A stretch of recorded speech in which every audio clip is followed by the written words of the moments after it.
2월 1일 월요일 날마다 말씀과 함께 100일 가정예배를 시작하겠습니다. 다 같이 주님 가르치신 기도합니다. 하늘에 계신 우리 아버지, 아버지의 이름을 거룩하게 하시며 아버지의 나라가 오게 하시며 아버지의 뜻이 하늘에서와 같이 땅에서도 이루어지게 하소서. 오늘 우리에게 일용할 양식을 주시고 우리가 우리에게 잘못한 사람을 용서하여 준 것 같이 우리 죄를 용서하여 주시고 우리를 시험에 빠지지 않게 하시고 악에서 구하소서. 나라와 권능과 영광이 영원히 아버지의 것입니다. 아멘.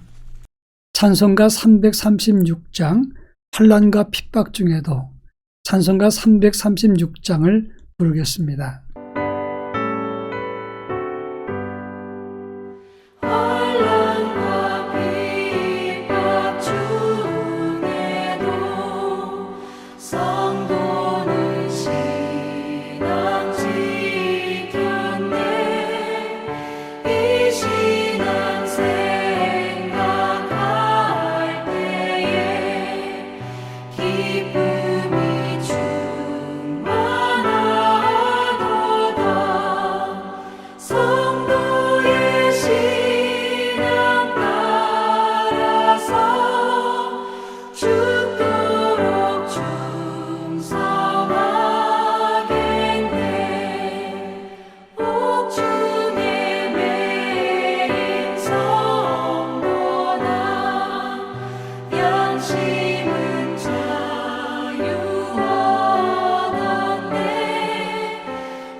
이 시간 우리에게 주시는 하나님의 말씀은 구약성경 민수기 22장 15절로 20절 말씀입니다.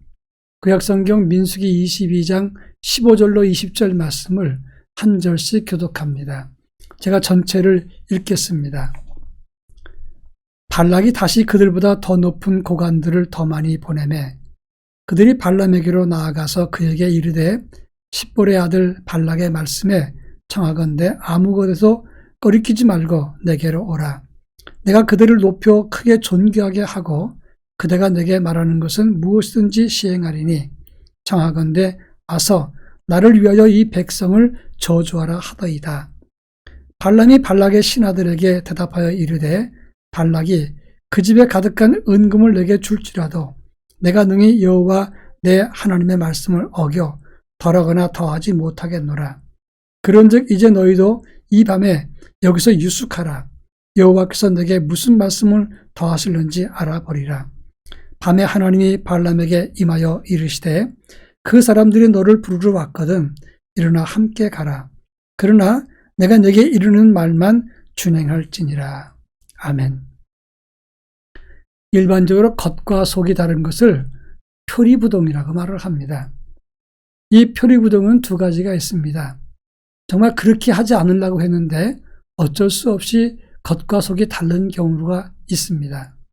그런가 하면 두 번째 경우인데 아예 속으로는 꿍꿍이 속이 있으면서 겉으로는 안 그런 척 하다가 표리부동이 되는 경우가 있다고 하는 것입니다.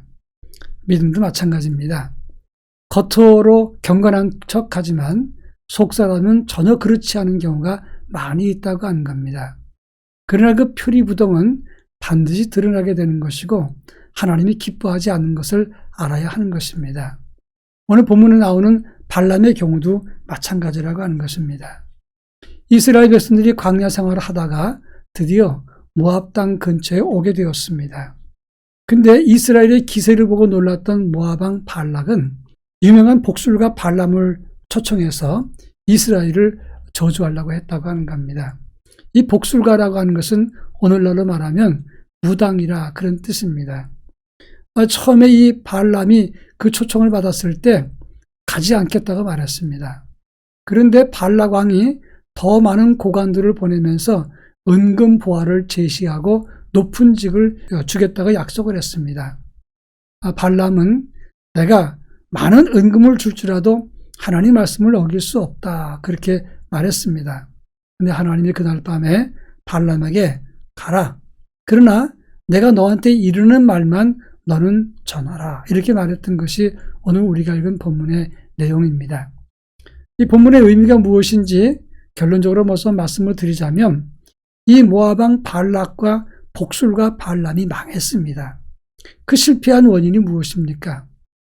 하나님의 계획을 돈이나 지위나 무당을 동원해서 막으려고 했던 것, 이것이 큰 실패라고 하는 것입니다.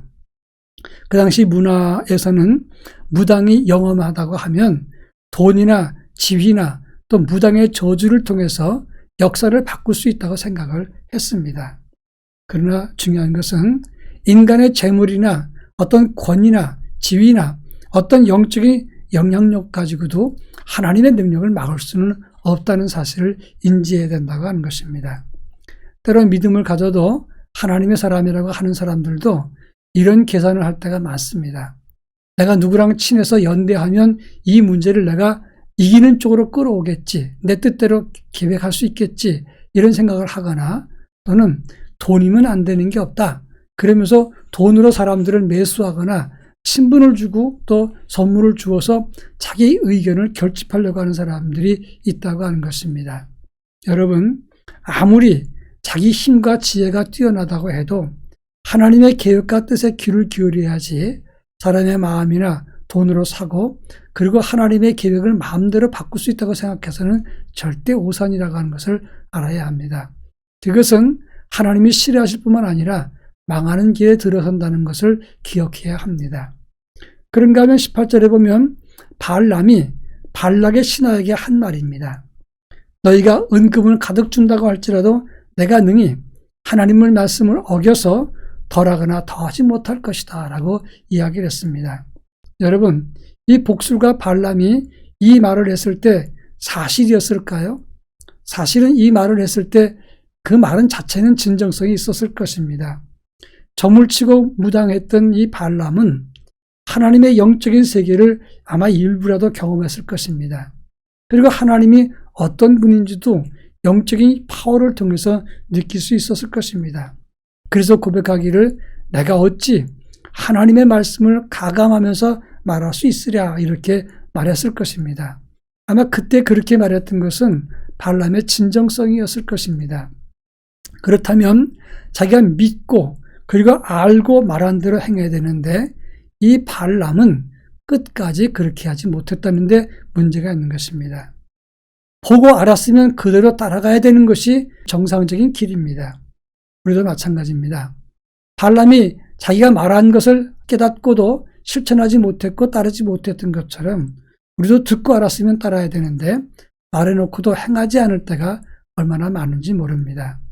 그래서 발람처럼 겉과 속이 다른 표리부동한 사람이 된다고 하는 것입니다. 만왕의 왕 되신 하나님 그리고 우리의 구주 되신 예수를 믿고 고백하면서도 우리는 하나님께 주목하지 않고 예수의 구원을 붙잡지 않습니다.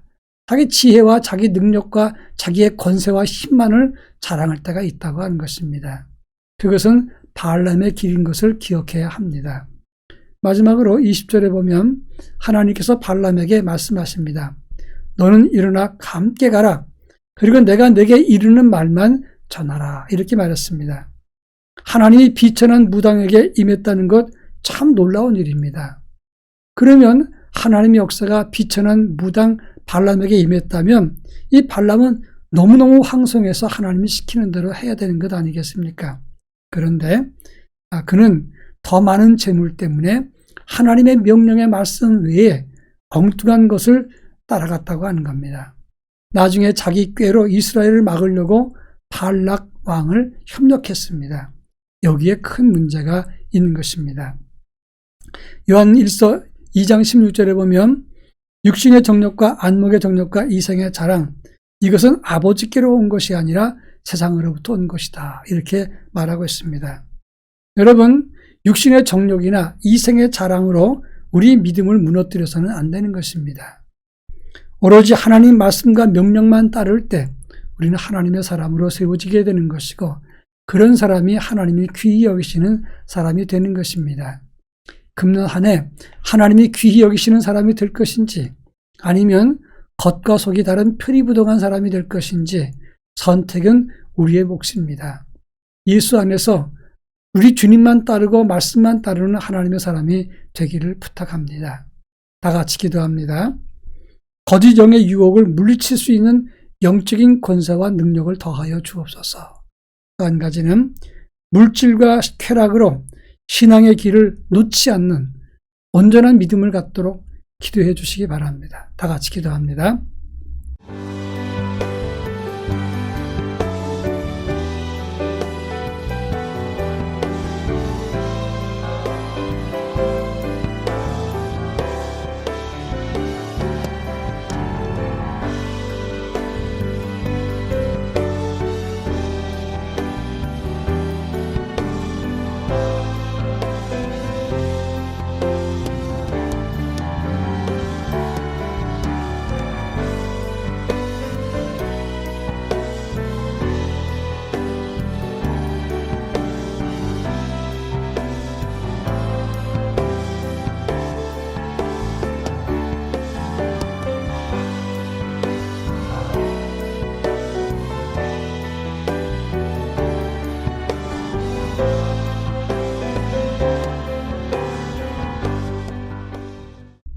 사랑 많으신 하나님 아버지, 거짓정의 유혹으로 어긋난 길로 가지 않도록 저희들에게 바른 영성과 믿음을 주시고 복음을 굳게 붙잡는 하나님의 사람으로 살게 하옵소서.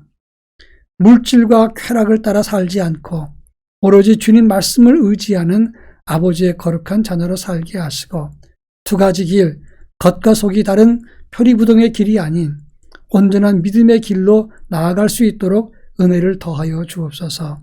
예수님의 이름으로 기도합니다. 아멘.